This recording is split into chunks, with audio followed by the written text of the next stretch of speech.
Isang Chinese national ang arestado sa Ukraine-Russia war.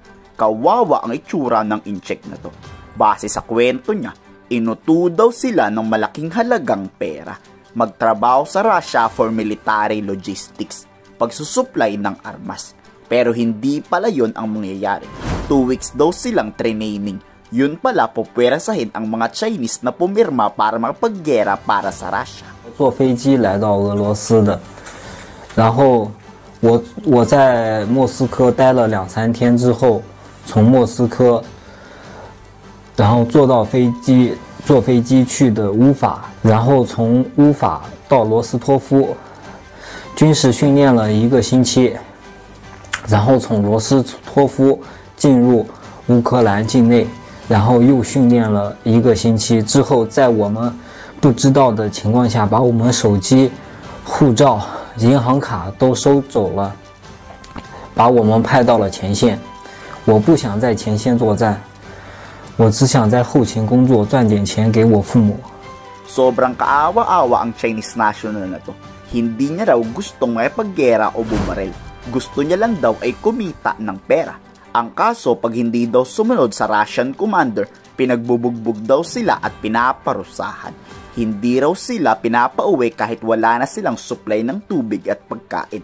Kaya ito siya ngayon, umiiyak at kinakabahan para sa kanyang buhay. Pinagsisisihan niya raw at nasilaw siya ng pera at pumirma ng kontrata sa Russia at China. 没有开过枪，念砰砰砰，五面两念砰砰砰。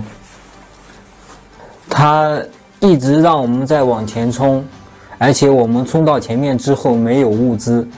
我差点渴死，当时我们冲到那片树林里之后，然后我们休息了1晚上，然后在断水跟断食物的情况下，指挥官让我和另外一个俄罗斯人冲过那片麦田，一直低姿匍匐冲过去，冲到了 乌克兰军队士兵的旁边，然后最后我投降了。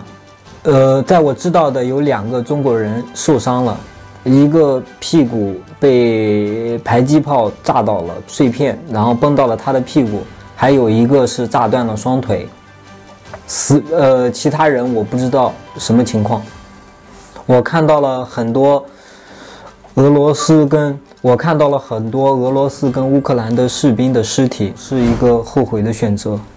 我后悔签订这个合同。当然，我觉得让中国人民知道被他们欺骗是重要的。我想回到中国，见到我的家人。